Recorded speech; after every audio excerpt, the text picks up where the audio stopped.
பிஸ்மில்லாஹிர் ரஹ்மானிர் ரஹீம்.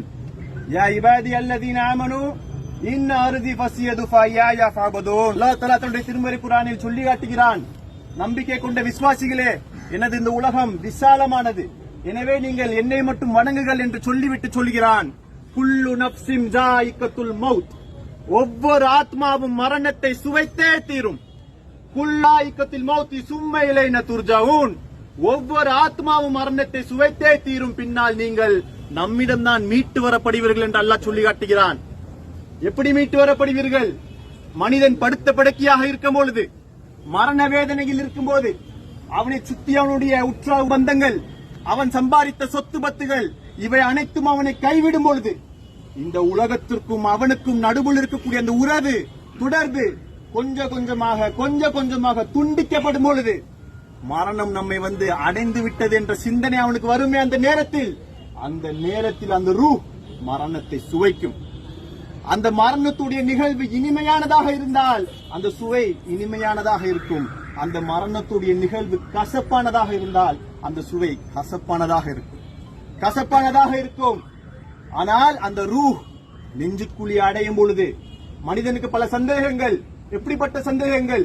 இறைவன் இருக்கிறானா, சொர்க்கம் நரகம் இருக்கா இல்லையா என்ற பல சந்தேகங்கள் இஸ்லாமியர்களுக்கு உட்பட இருக்கிறதே. அந்த சந்தேகங்கள் அனைத்திற்கும் மனிதன் அந்த நேரத்தில் மலக்குல் மௌத்தை பார்த்துக் கொண்டிருப்பான். மறைவான விஷயங்கள் அனைத்தும் உண்மை என்பதை அந்த நொடி அவனுக்கு புரிந்து கொள்வான். அனைத்தும் அவனுக்கு தீர்வாக தெளிவாக அந்த நேரத்தில் காமித்துக் கொடுக்கப்படும். அல்லாஹ்வால் காமித்துக் கொடுக்கப்படும்.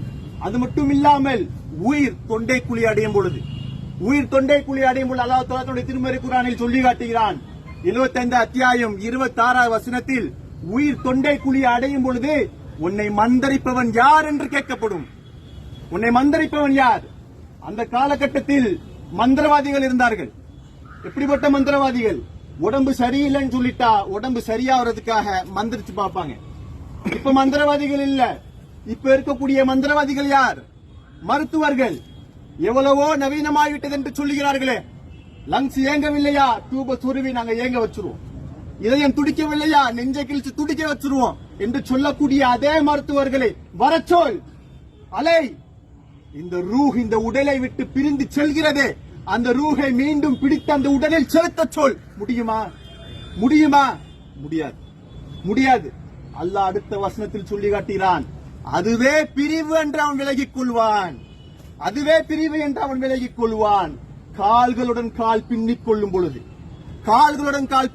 பொழுது மனிதன் அந்நேரத்தில் சொல்வானா, யா ரப்பே, ஒரு 10 நிமிடம் எனக்காக நீ தந்துவிடு. என்னுடைய பொருளாதாரங்கள், நான் சம்பாதித்த சொத்து பத்துகள், இவை அனைத்தையும் நான் உனது பாதையில் தியாகம் செய்து விடுகிறேன். எனக்கானதாக மறுமையில் அது எனக்கான கூலிகளாக அதை நான் ஆக்கிக் கொள்கிறேன். ஒரு 10 நிமிடம் தந்துவிடு. என் மனைவிகளை பார்த்து விடுகிறேன், குழந்தைகளை பார்த்து விடுகிறேன் என்று சொல்வான். ஆனால் அடுத்த வசனத்தில் அல்லாஹ் சொல்லி காட்டுகிறான், கால்களுடன் கால் பின்னிக் கொள்ளும் பொழுது அந்நாளில் நீங்கள் இழுத்துச் செல்லப்படுவது உமது இறைவனிடமே. மனைவிட்ட போக முடியாது, குழந்தைகிட்ட போக முடியாது, யார்ட்டையும் போக முடியாது. நீங்கள் சம்பாதித்த சொத்து பத்து போக முடியாது. யாராக இருந்தாலும் எவராக இருந்தாலும் இங்க இருக்கக்கூடிய ஒவ்வொரு மனிதருக்கும் அந்த நிலை ஏற்படும். மலக்குல் மௌத்தை கண்ணால் அவன் பார்த்துக் கொண்டிருக்கும் பொழுது இரண்டு விடயங்கள் கையாடப்படும். எப்படி? நல்லடியாராக அவர் இருந்தால் அவருக்கு சொல்லப்படும், அல்லாஹுடைய வெகுமதி அடைந்தவரே, அல்லாஹுடைய மன்னிப்பை நோக்கி வெளியே வாருங்கள் என்று சொல்லப்படும். இதுவே தீமைகளுக்கு மேல் தீமைகள் புரிந்த ஒரு ரூஹுவாக அது இருக்குமேயானால் அவருக்கு சொல்லப்படும், சபிக்கப்பட்டவனே, அல்லாஹ்வுடைய கோபத்திற்கு ஆளானவனே, வெளியே வா என்று சொல்லப்படும். அந்நிலையிலிருந்து அல்லாஹ் நம்மை பாதுகாக்கட்டும். ஒவ்வொரு மரணமும் நமக்கான படிப்பினையாக உள்ளது. இந்த மரணம் நமக்கும் நாளை நிகழும்.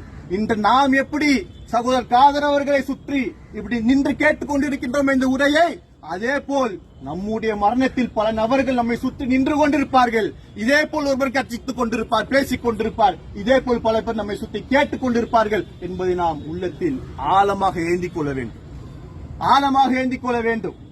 ஆனால் அப்படி ஏந்தி கொண்டோம் என்றால் சில படிப்பினைகள் நாம் பெற்றுக்கொள்வோம். எப்படிப்பட்ட படிப்பினை? அல்லாஹ்வுடைய ரசூல் சொல்றாங்க, அல்லாஹ்வுடைய ரசூல் வெறுத்த காரியங்களில் ஒன்று கபூஸ்தானில் சிரித்து பேசுவது. சிரித்து நகைச்சுவையாக பேசுவது, அதற்கு பல இடங்கள் உண்டு. அந்த இடங்களெல்லாம் விட்டுவிட்டு இந்த இடத்தில் சோகத்தை காட்டக்கூடிய இந்த இடத்தில் வந்து அதை செய்கிறோமே, அப்படி செய்யும் பொழுது இந்த உறவை இழந்து வாழக்கூடிய அந்த மக்களுடைய நிலையை யோசிச்சு பார்த்திருக்கோமா? அவங்களுக்கு அது எவ்வளவு மனவேதனையா இருக்கும் சிந்திச்சு பார்த்திருக்கோமா? அதை சிந்தித்து பார்க்காமல் பேசுறோமே. அந்த ரசூல்லா சொல்றாங்க, கபூஸ்தானுக்கு நீங்கள் வந்தால் உங்கள் முகங்களை சோகமாக ஆக்கிக் கொள்ளுங்கள். சோகமா ஆக்க முடியலையா, நடிங்கன்றாங்க, நடிங்க. அந்த அளவுக்கு வலியுறுத்தக்கூடிய ஒரு விஷயம். ஆனால் நாம் நகைச்சுவையாக கண்டு செல்கிறோமே. என்னடா நாம் தான் அந்த குடும்பத்திற்கு ஆறுதல் சொல்ல வேண்டும். ஆனால் நாம் சொல்கிறோமோ இல்லையோ, அல்லாஹ் சொல்கிறான் தன்னுடைய திருமறை குர்ஆனில். எப்படிப்பட்ட வசனத்தை சொல்லி காட்டுகிறான் என்பதை பார்க்க வேண்டும். பசி, உயிர், பசி, பயம், பட்டினி மற்றும் உயிர்களை சேதப்படுத்தி உங்களை சோதிப்போம். அடுத்த வசனம் தான் முக்கியம். பொறுத்து கொண்டவர்களுக்கு நற்செய்தி கூறுவீராக. பொறுத்து கொண்டவர்களுக்கு நற்செய்தி கூறுவீராக. இந்த உயிரை சேதப்படுத்தி அல்லாஹ் உங்களை சோதிக்கிறான். குடும்பத்தாருக்கான செய்தி. ஆனால் அதை யார் பொறுத்துக் கொள்கிறார்களோ அவர்களுக்கு நற்செய்தி உண்டு. நீங்கள் பொறுத்துக் கொள்ளுங்கள், உங்களுக்கு அல்லாஹ் நற்செய்தி சொல்வோம், நிச்சயமாக சொல்வார். அழகான மகன்களை பெற்று எடுத்துள்ளார். அன்சர், அஸ்ரா என்ற 2 வாலிபர்கள். இன்னும் வந்த உறவுகளும் மகன்கள் போல். அமீன் என்று சொல்லப்படக்கூடிய சகோதரர் அமீன் அவர்களும் ஜயீத் அவர்களும் மருமகன்கள். மகன் போல் அவர்களுக்கு துணையாக நின்றவர். அல்லாஹ் இந்த பொறுப்புகளை இவர் மரணித்து விட்டார், இவர் விட்டு செல்லக்கூடிய இடத்தை யார் நிரப்புவது என்று பல சிந்தனைகள் எழுகிறதே. அல்லாஹ் அந்த மகன்களை வைத்து அந்த இடங்களை நிரப்புவான். அதற்கு ஆற்றல் படைத்தவன் அல்லாஹ். அந்த குடும்பத்திற்கு அல்லாஹ்வே பொறுப்பேற்பான். எனவே அந்த குடும்பத்தாருக்காக அதிகம் அதிகம் துவா செய்யுங்கள். அவருடைய அழகிய பொறுமைக்காக அதிகம் அதிகம் துவா செய்யுங்கள். இந்த கபூரில் அடக்கம் செய்யப்பட்டிருக்கக்கூடிய சகோதரர் மீதான் அவர்களுக்காக அதிகம் அதிகம் துவா செய்யுங்கள். நாம் எல்லாம் இந்த இடத்தை விட்டு கடந்து சென்ற பிறகு நம்முடைய இறுதி மனிதன் இந்த இடத்தை விட்டு கடந்து செல்லக்கூடிய இறுதி மனிதனுடைய ஆலோசனை உட்பட அவருக்கு கேட்கும். அதன் பிறகு முன்கர் நக்கீர் என்று இருவர் வருவார். 2 மலக்குகள் வருவார்கள். அவர்கள் 3 கேள்விகள் கேட்பார்கள். உமது இறைவன் யார்? உமது தீன் என்ன? உமது நபி யார்? இந்த 3 கேள்விகள் கேட்கப்படும். இந்த 3 கேள்விகளுக்கும் யா அல்லாஹ் சரியாக சீராக என்னுடைய சகோதரன், என்னுடைய சச்சா மற்றும் பலருக்கும் மகன்களாக தந்தையாக இருந்த அந்த சகோதரன் பதிலளிக்க வேண்டும் என்பதற்காக இருகாலம் வேண்டுங்கள். அவருடைய கபர் விசாலமாக்கப்பட்டு வெளிச்சமாக்கப்பட்டு அதில் புதுமாப்பிளை போல் உறங்க வேண்டும் என்பதற்காக இருகடம் ஏந்துங்கள். அந்த குடும்பத்துடைய அழகிய பொறுமைக்காக துவா செய்யுங்கள். நாளை ஜன்னத்துல் ஃபிர்தௌஸ் உயர்ந்து சொல்லுகிற அல்லாஹ் உங்களையும் என்னையும் அவருடன் நினைக்கக்கூடிய மக்களாக ஆக்கி அருள் புரிவாங்க. ஆங்காங்கே உங்களுடைய இடங்களில் நின்று, ஏனென்றால் கூட்டாக துவா செய்வதற்கு மார்க்கம் போதிக்கல, நமக்கு மார்க்கம் அதை கத்து தரல. நீங்க பழகிருப்பீங்க, உங்களுக்கு அவரோடு இணக்கமான பல நிகழ்வுகள் இருக்கும். அந்த நிகழ்வுகளை யோசித்து அல்லாஹ்விடம் பேசுங்கள். அல்லாஹ்விடம் நீங்கள் விளையாடக்கூடியது, பேசக்கூடிய ஒரு விஷயம்.